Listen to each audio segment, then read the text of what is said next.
مسند احمد کی ایک طویل روایت میں اس کا ذکر ہے۔ چنانچہ ایک روایت میں آتا ہے کہ نبی کریم صلی اللہ علیہ وسلم نے ایک مرتبہ قبیلہ طے کی طرف کچھ صحابہ کرام کو بھیجا۔ قبیلہ طے یہ حاتم طائی کا قبیلہ تھا۔ حاتم طائی اس کا سردار رہا ہے، مشہور سخی انسان جس کا ذکر آپ حضرات جانتے ہوں گے۔ یہ قبیلہ حقیقت میں حضرت اسماعیل علیہ السلام کی اولاد میں سے تھا، تو انہیں دین ابراہیمی پر ہونا چاہیے تھا۔ عرب تھے، اسماعیلی عرب، لیکن بھٹک کر یہ عیسائیت اختیار کر چکے تھے، اور یہ عیسائی تھا قبیلہ۔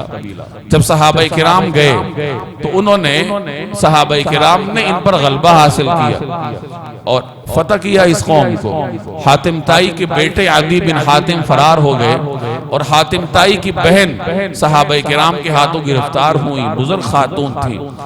جب نبی کریم صلی اللہ علیہ وسلم کے سامنے پیش ہوئی تو انہوں نے عرض کیا کہ یا رسول اللہ میں بوڑھی عورت ہوں، اپنے بڑھاپے اور کمزوری کا اظہار کیا۔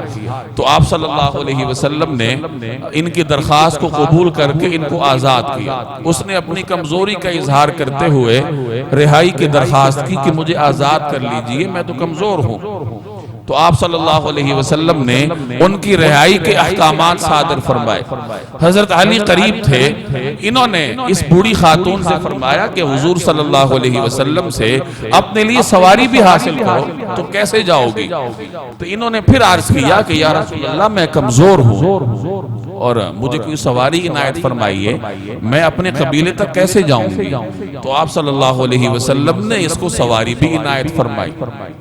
چنانچہ یہ سوار ہو کر اپنے قبیلے پہنچی اور اپنے بھتیجے عدی بن حاتم سے مخاطب ہو کر کہا کہ مسلمانوں کے پیغمبر نے میرے ساتھ بڑا کریمانہ سلوک کیا ہے، ایسا کریمانہ اور احترام والا سلوک اگر تمہارا باپ آج موجود ہوتا تو شاید وہ بھی نہ کر سکتا۔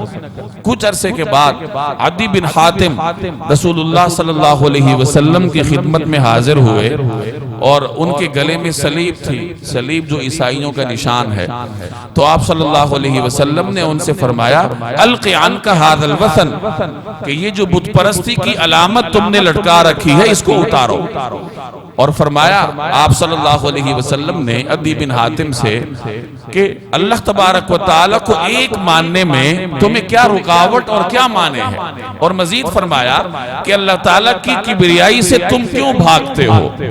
تو یہ نصیحتیں اس کے دل میں اثر کر گئی، اور اس نے عرض کیا کہ یا رسول اللہ میں حنیف بن چکا، یعنی آپ کی یہ نصیحتیں سن کر اب میں دین ابراہیمی، دین حنیف پر آنے کے لیے تیار ہوں اور مسلمان ہوتا ہوں۔